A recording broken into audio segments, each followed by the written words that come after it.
ഇന്നത്തെ റെസിപ്പി എന്ന് പറയുന്നത് ഒരു ഇളനീർ പുഡിങ്ങിൻ്റെ റെസിപ്പിയാണ്. നല്ല ടേസ്റ്റി ആയിട്ടുള്ള ഒരു പുഡിങ്ങാണ്.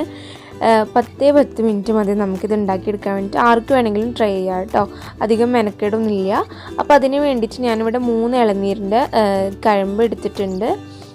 അപ്പോൾ അത് ഇതുപോലെ ചെറിയ കഷ്ണങ്ങളാക്കിയിട്ടാണ് ഞാൻ മാറ്റി വെച്ചിട്ടുള്ളത്. പിന്നെ ഒരു 10 ഗ്രാം ചൈനാഗ്രാസ് വേണം. അത് ഇതുപോലെ ഒരു കപ്പ് വെള്ളത്തിൽ കുതിർത്ത് വെച്ചതാണ്. വളരെ കുറച്ച് വെള്ളം മതി. ഞാനിപ്പോൾ ഒരു കപ്പ് വെള്ളമാണ് എടുത്തിട്ടുള്ളത്. ഈ കപ്പിനാണ് ഞാൻ വെള്ളം എടുത്തിട്ടുള്ളത്. അടുത്തതായിട്ട് വേണ്ടത് നമുക്ക് ഇളനീരിൻ്റെ വെള്ളമാണ്. ഞാൻ പറഞ്ഞല്ലോ, ഒരു 3 ഇളനീരിൻ്റെ വെള്ളമാണ്. അത്യാവശ്യം ക്വാണ്ടിറ്റി ഉണ്ട്. ഈ വെള്ളത്തിൽ അത്യാവശ്യം മധുരമൊക്കെ ഉണ്ട് കേട്ടോ. അപ്പോൾ നിങ്ങൾ ക്വാണ്ടിറ്റി അനുസരിച്ച് കൂട്ടുകയോ കുറയ്ക്കുകയൊക്കെ ചെയ്യാം. അപ്പോൾ ഇനി നമുക്ക് ഇതെങ്ങനെ ഉണ്ടാക്കുന്നത് നോക്കാം.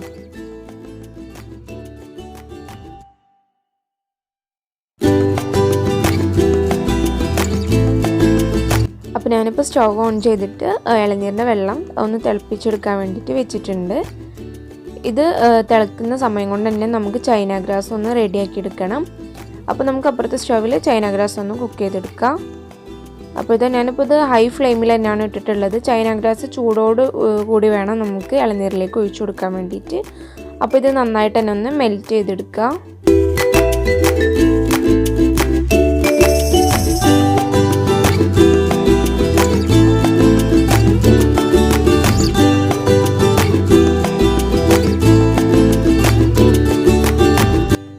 ഇളനീരിൻ്റെ വെള്ളം നന്നായിട്ട് തന്നെ ചൂടായി വരുന്നുണ്ട്. അപ്പോൾ ആ സമയത്ത് നമുക്കിതിലേക്ക് പഞ്ചസാര ചേർത്ത് കൊടുക്കുക. ഞാനിപ്പോൾ ഒരു 4 ടേബിൾ സ്പൂൺ പഞ്ചസാരയാണ് ചേർത്ത് കൊടുക്കുന്നത്.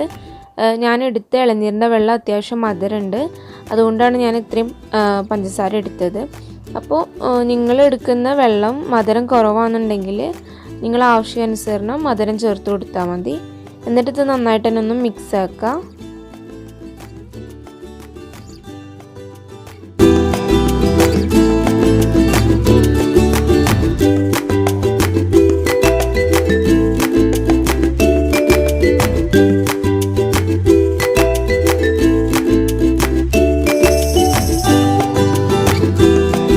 ചൈനാഗ്രാസ് നന്നായിട്ട് തന്നെ ഇവിടെ മെൽറ്റായി വന്നിട്ടുണ്ട്. ഇനി നമുക്ക് സ്റ്റവ് ഓഫ് ചെയ്യാം. ഇളനീരിൻ്റെ വെള്ളം നന്നായിട്ട് തിളച്ച് വരുന്നുണ്ട്. ഇനി നമ്മൾ റെഡിയാക്കി വെച്ചിട്ടുള്ള ചൈനാഗ്രാസ് ഇതിലേക്ക് ഒഴിച്ചു കൊടുക്കാം. ചൂടോട് കൂടിയിട്ട് തന്നെ ഒഴിക്കണം, അല്ലാന്നുണ്ടെങ്കിൽ ചൈനാഗ്രാസ് കട്ടായിട്ട് പോവും. ഞാനിപ്പോൾ ഇത് അരിക്കാൻ വേണ്ടിയിട്ടൊന്നും നിൽക്കുന്നില്ല, അതേപോലെ തന്നെ ഒഴിച്ചു കൊടുക്കുകയാണ്.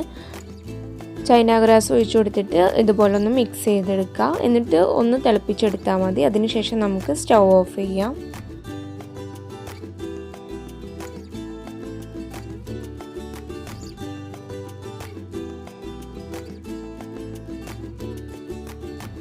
പുഡിങ്ങിൻ്റെ മിക്സ്ചർ ഇവിടെ റെഡി ആയിട്ടുണ്ട്. ഇനി നമ്മൾ ഏത് പാത്രത്തിലാണോ പുഡിങ് സെറ്റാക്കുന്നത് ആ പാത്രത്തിലേക്ക് നമുക്ക് ഇത് ഒഴിച്ചു കൊടുക്കുക. ഞാനിപ്പോൾ ഇത് ചൂടോട് കൂടിയിട്ട് തന്നെയാണ് ഒഴിച്ചു കൊടുക്കുന്നത്.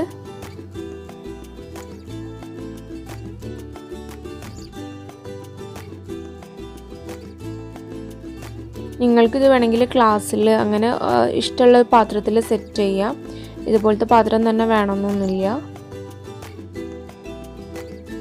ഇനി ഇതൊന്ന് ചൂടാറുന്ന വരെ ഒന്ന് നമുക്ക് വെയിറ്റ് ചെയ്യാം. അതിനുശേഷം നമുക്ക് ഫ്രിഡ്ജിൽ വെക്കാം.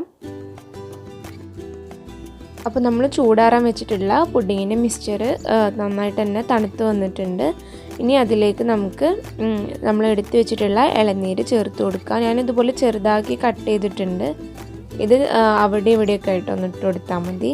അത് നിങ്ങളെ ഐഡിയക്ക് അനുസരിച്ച് ചെയ്യാം. ഞാനിപ്പോൾ കുറച്ച് ഇവിടെയും കുറച്ച് അവിടെയൊക്കെ ആയിട്ട് ഇട്ട് കൊടുക്കുന്നുണ്ട്.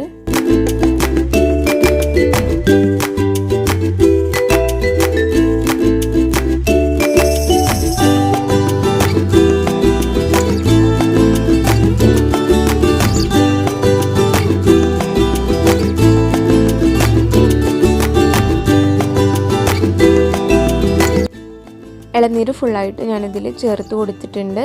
ഇനി ഇതൊരു 2 മണിക്കൂർ നമുക്ക് ഫ്രിഡ്ജിൽ വെക്കാം.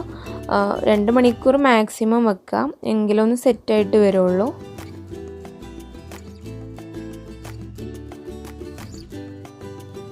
രണ്ട് മണിക്കൂറിന് ശേഷം ഞാൻ പുഡിങ് ഫ്രിഡ്ജിൽ നിന്ന് പുറത്തെടുത്തിട്ടുണ്ട്. പുഡിങ് നന്നായിട്ട് തന്നെ സെറ്റായിട്ട് വന്നിട്ടുണ്ട്. ഞാനിപ്പോൾ ഇത് ഐസ് ക്യൂബിൻ്റെ ഒക്കെ ആ ഒരു ഷേപ്പിലാണ് കട്ട് ചെയ്തെടുക്കുന്നത്. നിങ്ങൾക്ക് ഇഷ്ടമുള്ള ഷേപ്പിൽ കട്ട് ചെയ്തെടുക്കാം. ഞാനിപ്പോൾ ഇങ്ങനെ കട്ട് ചെയ്തെന്നുള്ളൂ. പുഡിങ് ഞാൻ കട്ട് ചെയ്തിട്ട് ഒരു ഗ്ലാസ്സിലേക്ക് മാറ്റുന്നുണ്ട്. നിങ്ങൾ ഏത് പാത്രത്തിലാണോ പുഡിങ് സെർവ് ചെയ്യുന്നത് ആ ഒരു ബൗളിലേക്ക് മാറ്റിയാൽ മതി. ഞാനിപ്പോൾ ഇവിടെ ഗ്ലാസ്സാണ് എടുത്തിട്ടുള്ളത്. അപ്പോൾ പുഡിങ് നല്ല പെർഫെക്റ്റ് ആയിട്ട് തന്നെ വന്നിട്ടുണ്ട്. അപ്പോൾ ഞാനിതാ ഇതുപോലത്തെ ഒരു ഗ്ലാസ്സിലേക്ക് മാറ്റുന്നുണ്ട്.